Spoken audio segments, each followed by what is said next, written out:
Morning. Yay. Good, you're responsive today, because there's going to be times I'm going to ask questions and expect you to respond. For those that don't know me, my name is Katrina Wilkins, and I'm a local ministerial candidate here. And that just means that I'm exploring a call into ordained ministry through the Free Methodist Church. We put fancy titles and we make systems out of things because we are Methodists at our heart. So, as Olivia said, Pastor Scott is away, and he's actually preaching at Lighthouse Camp in Barker. And keep him in prayer this week, because he's going to be preaching every day this week. And I had months to prepare, and still. So, children in ages kindergarten through 5th grade, we have busy bags for you somewhere. Everybody's looking blank at me. And we will have them again next week. So, justice. What comes to mind when you hear the word justice?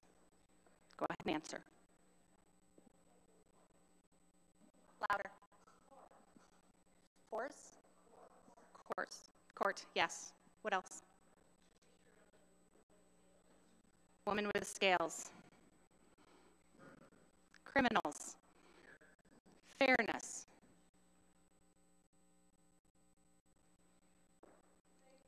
Safety. Trial. What is that? Justice as compared to injustice. Legal system. Absolutely. I heard it touched on, but I'm gonna, sometimes we think of justice more as punishment. That people are justice is served, people getting punished for what they deserve, and really it's not maybe what they deserve, but how we think justice should be served. But what does the Bible say about justice? There's a ton of verses throughout the Old Testament, and God talks to his people through his prophets about justice endlessly in the Old Testament. Here's a few examples. Job, as God is talking to Job, in his justice and great righteousness, he does not oppress, he being God. In Psalm, the Lord loves righteousness and justice. The earth is full of his unfailing love. The Lord works righteousness and justice for all the oppressed. In Proverbs, the righteous care about justice for the poor, but the wicked have no such concern. In Isaiah, learn to do right, seek justice, defend the oppressed, take up the cause of the fatherless, plead the case of the widow. And there are so many more. There were pages, and I could have probably filled the entire time from my sermon just reading verses about justice. And it's what God has said. But as I kept reading, I realized that justice, the picture of justice that was being painted for me, is really compassion and dignity. So today we're going to dig into Mark 5 for an example of Jesus living out God's justice. It's Mark 5:21-34 if you want to follow along. I will not be reading it word for word. I'm actually going to be telling more of the story and stopping along the way. Jesus was already known for his healing. And so when he arrived on the shore of the lake, a large crowd gathered to find out what he could do next. One of the synagogue leaders was there to beg Jesus to come heal his daughter. And Jesus agreed, so they started walking to Jairus' house. The crowd decided to go along, and the scripture tells us that they pressed around him, and someone touched him. Think of the last time you were in a crowded space. Were you aware of every time somebody bumped into you or touched you? Maybe you did at the time, but it's not really memorable. Or maybe you're a parent of small children. How many times has your child already touched you today? And you're not even aware of it because it's just normal. Crowds became that for Jesus. But this time, when someone touched Jesus, he knew immediately that it was different because power had left him. He stopped and looked around and asked, "Who touched my clothes?" The disciples and Jairus probably gave a bit of a resigned sigh and maybe an internal eye roll and said, "Who hasn't touched you?" But Jesus knew this was different, and he knew that there was someone who knew why. And he was right. We only know her as the woman who had been bleeding for 12 years. We know that she had seen a doctor after doctor, spending all she had, and just got worse. And in our modern minds, we think that poor woman, she's been sick all this time. But in her time, because of the Levitical law, as long as she was bleeding, anything and everyone she touched would be declared unclean, untouchable, an outcast. Think about this. If she came to church today and shook your hand, you would be required to not only wash everything you're wearing, but also go take a shower, and you would also be unclean for the rest of the day until the sun set. And that may not seem like a big deal to us. In a time and culture, water needed to be brought from a central well every day, and people didn't have a lot of extra clothing, and bathing took time that could be used for work. I'm guessing that people kept their distance from this woman just out of practicality. Science tells us that a hug or loving touch gives our body the signals it needs to create trust and empathy. This woman wasn't even allowed that. She was not allowed the basic touches of humanity. She hadn't been hugged or touched in 12 years. And there's scientific evidence that says that about 4 hugs a day or loving touches a day is just what every human needs to survive. 8 is maintenance. And she's gone that way for 12 years. And anyone who has touched her has recoiled because they understood the implications of their life. They were not compassionate by law. Before too long, I imagine that she believed she was unlovable by not only the people around her, but also God. And she grew desperate. And like the sailors in the account that Jared shared with us last week, desperation led to her faith. Faith that if she could only touch Jesus' robe, she could be healed. 12 years isolation, loneliness, and illness would be gone. So she did it. We don't know how she got that close to him. Was it an opportune moment when Jesus was at the edge of the crowd? Were there those in the crowd that made room for her? Did she push others aside, not caring for their uncleanliness so she could get close? Was this a calculated decision? Or did she do it because Jesus responded to Jairus' request to heal his daughter, thinking that if he could do that, maybe he could heal her too? However it happened, she did it. She reached out, she touched his robe, and was immediately healed, and she knew it. She knew it. But she also knew that she had made him unclean. She had broken the law. And she just wanted to go away until she could wait her 7 days to present herself to the priest as clean. But Jesus had other ideas. He noticed the power that left him. And he asked. And he waited for a response. And she knew she couldn't remain anonymous any longer. So she fell at his feet, afraid. Why afraid? Again, she knew the consequences of being unclean. And now she knew him to be someone with power and authority. The very thing that healed her now scares her. For the last 12 years, those in power and authority, those teachers and keepers of the law, treated her as less than human.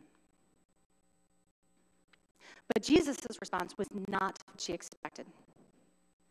He called her daughter. Daughter. call anyone by a family name unless we just love them. And then he extolled her faith in front of everyone there. We know there was a crowd. There was no condemnation from him. And he could have condemned her. He could have condemned her for making him and the rest of the crowd or anyone else she had come in contact with unclean. He had the law to back him up. He could have made an example of her for his own purposes by condemning her and then forgiving her just to prove that he could. But he didn't. He called her daughter.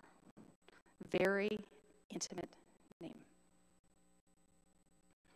This woman likely hasn't been treated with kindness, let alone someone claiming her as family, in a very long time.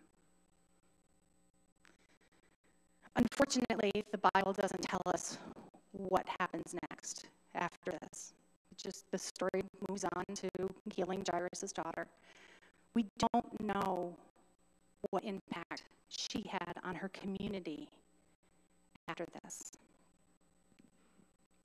But we do know that by him saying, "My daughter, your faith has healed you. Go and be free of your suffering," he restored her to community.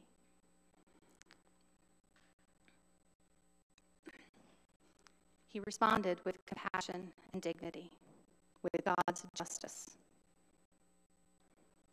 Are there people in our lives like this that this woman represents that we don't want to go out of our way to treat with dignity and respect?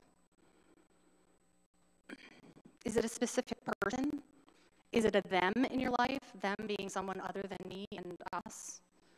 In Genesis, we are told that humanity is created in God's image. Everyone, every single person, whether they realize it or not. And when I'm reminded of that, I have to ask myself who I don't see as made in the image of God. Is it another people group? Is it someone who aligns themselves with a different political party than I do? Is it someone who was born in a different place than I was? Is it someone of a different social class? Is it someone who eats differently than I do? Is it someone who drives a different car? There's so many ways to say us versus them. But as long as I can think of another person as them, I don't have to love them as my neighbor. At least that's what seems to happen. And as long as I don't have to love them as my neighbor, I don't have to treat them with dignity and respect. I can treat them with charity and pity if I can do that.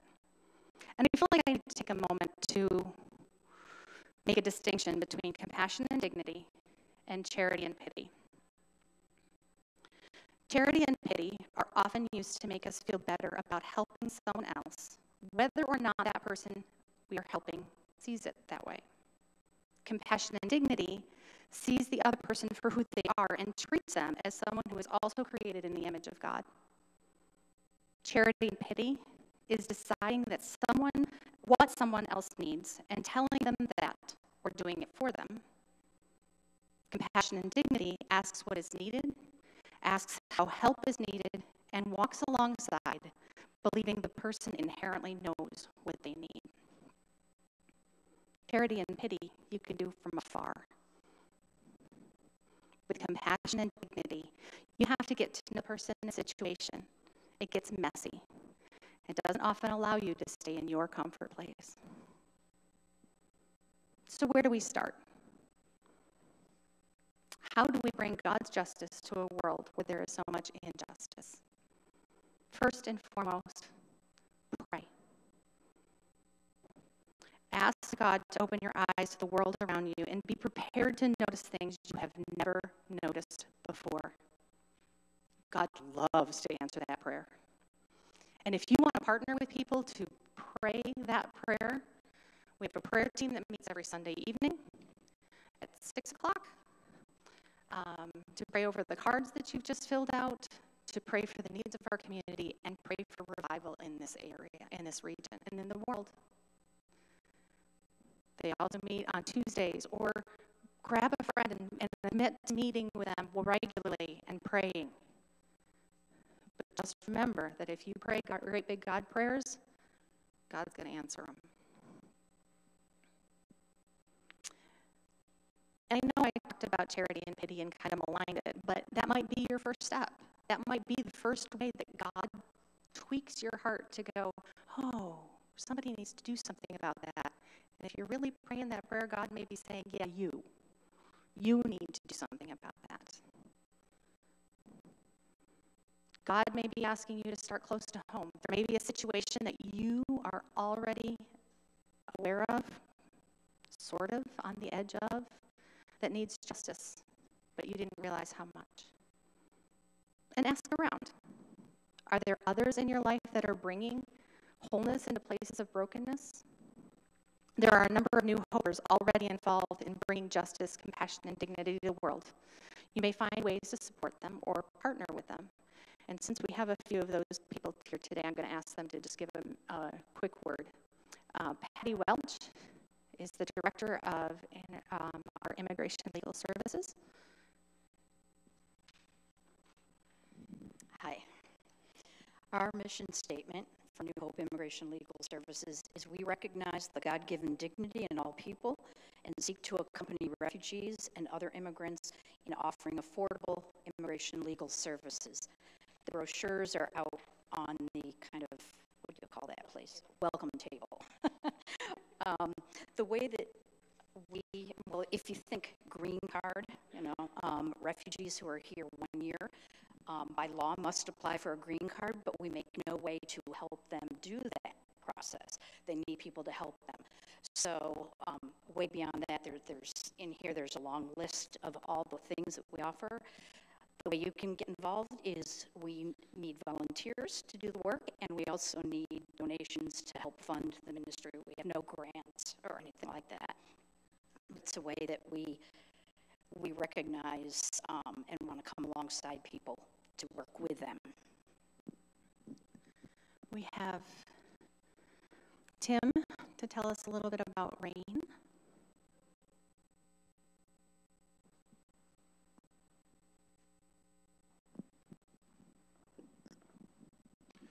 RAIN is the Rochester Area Interfaith Hospitality Network.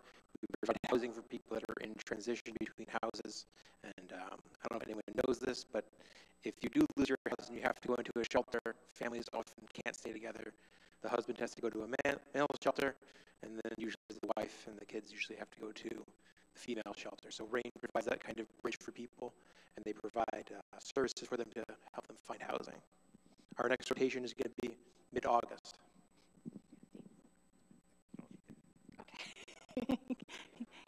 Be aware, dates are out there, and we'll be giving announcements soon.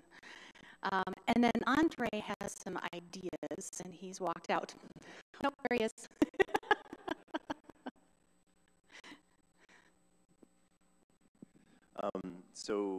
New Hope, actually, if you were here a few weeks ago, you probably heard me talking about this, but New Hope is starting to work on this project called the Sacred Urban Spaces Project, which is looking at how we can improve the social, physical, and spiritual environment in this neighborhood. So we actually went to a neighborhood meeting this past week, and we told them that we wanted to help, and we heard from them what they were dealing with, and they have a strategic plan for the neighborhood they already wrote. This is the Markview Heights neighborhood up by the public market. And so they're giving us the plan, and we're going to go over it with the administrative council and figure out what parts of that we can take part in. So I don't know exactly how you can help yet because we haven't gone over the whole plan, but we're going to definitely need volunteers and people who are willing to get out in the neighborhood and help make improvements. And we're going to be meeting with other neighborhood organizations, the East End organization, downtown neighborhood organization, to try to understand what they need from us as well, because we're kind of in the middle of some very different neighborhoods here. We've got a really unique spot in which to do God's work. So keep your eyes open. If you want to be, kept up to date and stuff, let me know. I can get your email. Thanks. Those are just 3 examples of how new hopers have taken that little nudge of the Spirit and taken it to the world, taken God's justice to the world, and have invited us to partner with them. There's so many other ways. We have teachers and bus drivers who care for their students, showing them Christ's love even when they can't use those words, and people who work in hospitals taking care of people when they're the most vulnerable, people who work in ways that can affect change with policy that brings dignity to people in the workplace, and there's so many other ways. If you're sitting there going, ooh, I've got a way, how are you bringing justice into the world?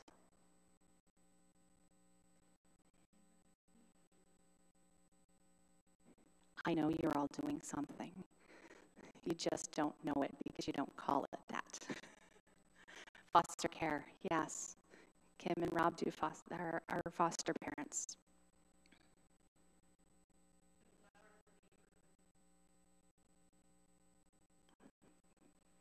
Beautifying a neighborhood because people actually are dignified when their surroundings are pretty.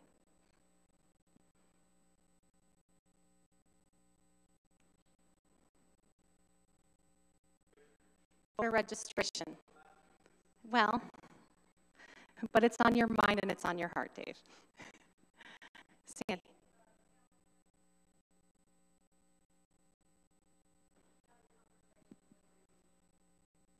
Counseling, and she said more importantly, conversations with her neighbors.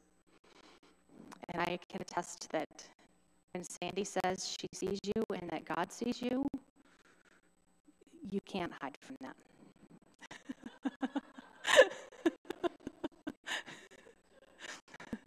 Lynn.